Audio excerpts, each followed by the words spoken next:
नमस्कार दोस्तों, सबसे पहले आप सभी को रिपब्लिक डे की हार्दिक शुभकामनाएं। आज ही के दिन हमारे देश में संविधान लागू हुआ था और इस संविधान में बताया गया था अगर आपके ऊपर कोई अत्याचार या किसी तरह की जाति होती है तो आप अपनी आवाज उठा सकते हैं और उन अत्याचारों के खिलाफ लड़ सकते हैं। ऐसा ही आज भी देखने को मिला। हमारे एनटीपीसी के छात्र कई दिनों से आंदोलन कर रहे थे और आज उनकी जीत हुई। आज एनटीपीसी रेलवे ने एनटीपीसी रिजल्ट को रद्द कर दिया है। हालांकि रद्द करना इतना आसान नहीं था। इसके लिए एनटीपीसी के स्टूडेंट ने बहुत लाठियां खाई और बहुत तरह के पड़ाव से भी गुजरना पड़ा, तब जाके उनको ये सफलता मिली। क्या वजह थी जो एनटीपीसी के छात्र को अपने हक के लिए सड़कों पे आना पड़ा और उनके साथ आरआरबी ग्रुप डी के छात्र भी शामिल हो गए? आइए जानते हैं आज की इस वीडियो में।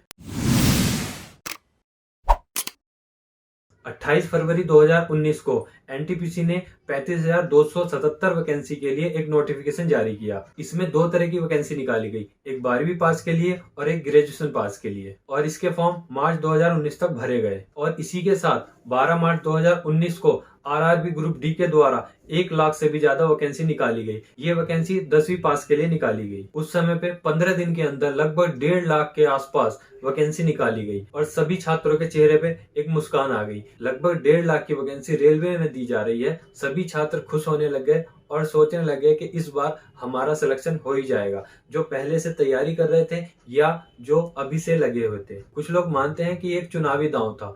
उसी समय 11 अप्रैल 2019 में लोकसभा के चुनाव थे। मार्च में 1.5 लाख वैकेंसी आ जाना ये बहुत बड़ी बात। और उस टाइम पे कहा जा रहा था कि मोदी जी ने इतनी सारी वैकेंसी दी है। उस समय सभी अखबार की हेडलाइन, सभी न्यूज चैनल पे एक ही चीज थी, बस मोदी मोदी। उस समय पे लग रहा था अगर कोई देश के युवाओं को नौकरी दे सकता है तो वो सिर्फ मोदी जी ही दे सकते हैं। और उस टाइम पे इस चीज का बहुत ज्यादा फायदा उठाया गया और उस टाइम पे सभी न्यूज चैनल और सभी अखबारों की फ्रंट लाइन और फ्रंट पेज पे यही होता था कि एक ही महीने के अंदर अंदर इतनी वैकेंसी दी गई। उसके बाद चुनाव हो जाते हैं और आपने देखा ही होगा 2019 के चुनाव में किस तरह से भाजपा पूर्ण बहुमत के साथ सत्ता में आती है। लेकिन मार्च में भरे गए फॉर्म में ये बताया गया था कि 2-3 महीने के अंदर ही एग्जाम लिया जाएगा और उसका रिजल्ट भी आ जाएगा। छात्रों को ये इंतजार इतना ज्यादा लंबा नहीं दिखाई दे रहा था।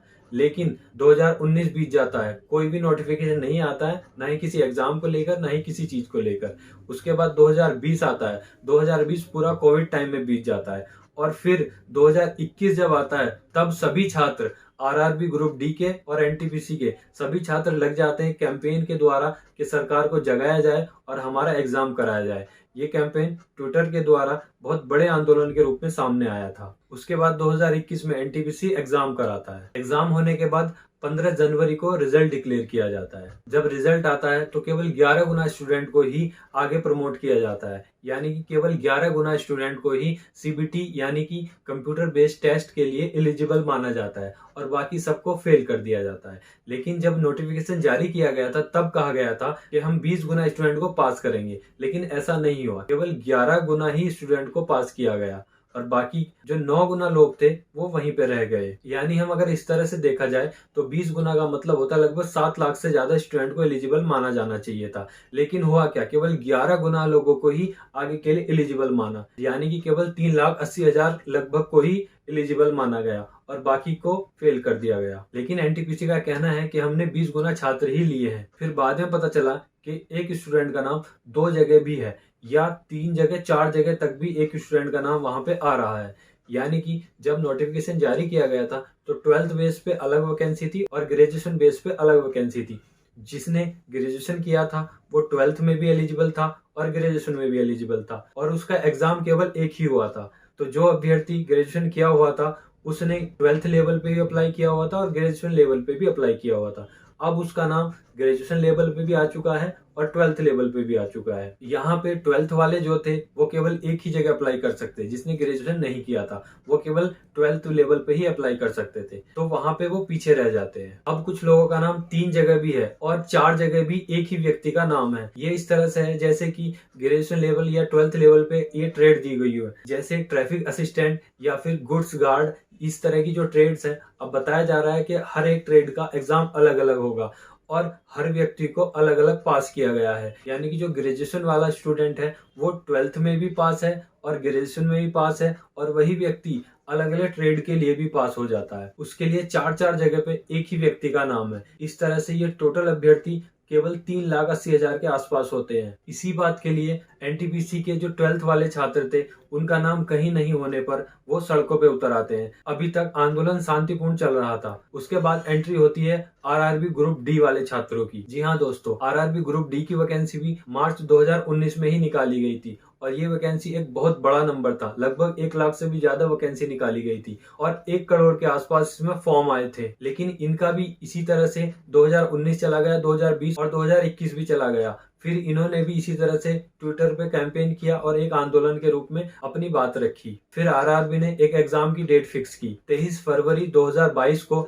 एग्जाम करने के लिए कहा। आरआरबी ग्रुप डी के बारे में बता देता हूँ। ये फॉर्म 10वीं पास छात्रों के लिए निकाला जाता है और इसमें केवल एक ही एग्जाम होता है। अगर उसको पास कर लेते हैं तो आपको डायरेक्ट ज्वाइनिंग मिल जाती है। लेकिन आरआरबी द्वारा 24 जनवरी 2022 को एक नोटिस जारी किया जाता है और उसमें कहा जाता है कि जो आपका एग्जाम 23 फरवरी को होगा और जो उसको पास करेगा उसके बाद आपको एक एग्जाम और देना होगा, तब जाके आपको सेलेक्ट किया जाएगा। अब इस बात पे आरआरबी ग्रुप डी के छात्र भड़क जाते हैं क्योंकि आज तक के इतिहास में आरआरबी ग्रुप डी के केवल एक ही एग्जाम होता था और उसके बाद ज्वाइनिंग दी जाती थी और इसी तरह से इस नोटिफिकेशन में भी केवल एक ही एग्जाम की बात कही गई थी। अब 3 साल के इंतजार के बाद जब एग्जाम की डेट आती है और 3 साल बाद आप ये बोलते हो कि केवल इस एग्जाम को पास करने के बाद ही आपको नौकरी नहीं दी जाएगी, इसके बाद एक एग्जाम और होगा, ये स्टूडेंट के जले पे नमक छिड़कने जैसा हो जाता है। उधर एनटीपीसी वाले तो आंदोलन कर ही रहे थे और 24 जनवरी के बाद आरआरबी ग्रुप डी वाले भी उनके साथ हो जाते हैं और यही आंदोलन 25 जनवरी को उग्र हो जाता है। और आप देख सकते हैं किस तरह से इस आंदोलन में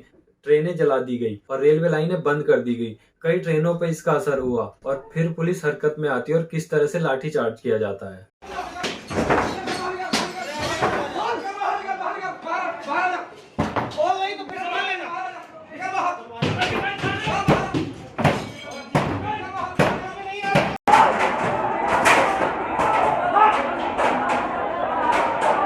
और फिर 25 जनवरी को ही सरकार द्वारा एक नोटिस जारी किया जाता है कि कोई भी अभ्यर्थी अगर आंदोलन करता हुआ पाया गया या सरकारी संपत्ति को नुकसान करता हुआ पाया गया तो उसको रेलवे में कभी भी नौकरी नहीं दी जाएगी या उसके ऊपर कानूनी कार्रवाई की जाएगी। और 26 जनवरी की सुबह से ही अभ्यर्थी पहुंच जाते हैं रेलवे ट्रैक पर, वहीं पे गणतंत्र दिवस मनाते हैं और तिरंगा फहराते हैं।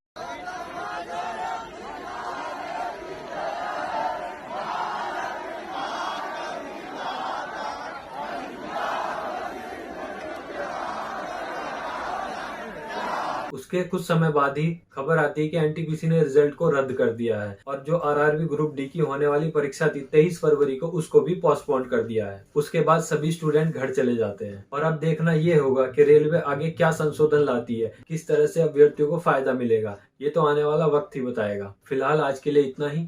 अगर आपने हमारे चैनल को सब्सक्राइब नहीं किया है तो प्लीज सब्सक्राइब कर लीजिए और बेल आइकन को भी दबा दीजिए, जिससे हमारी आने वाली हर एक वीडियो आप तक पहुंचती रहे। धन्यवाद।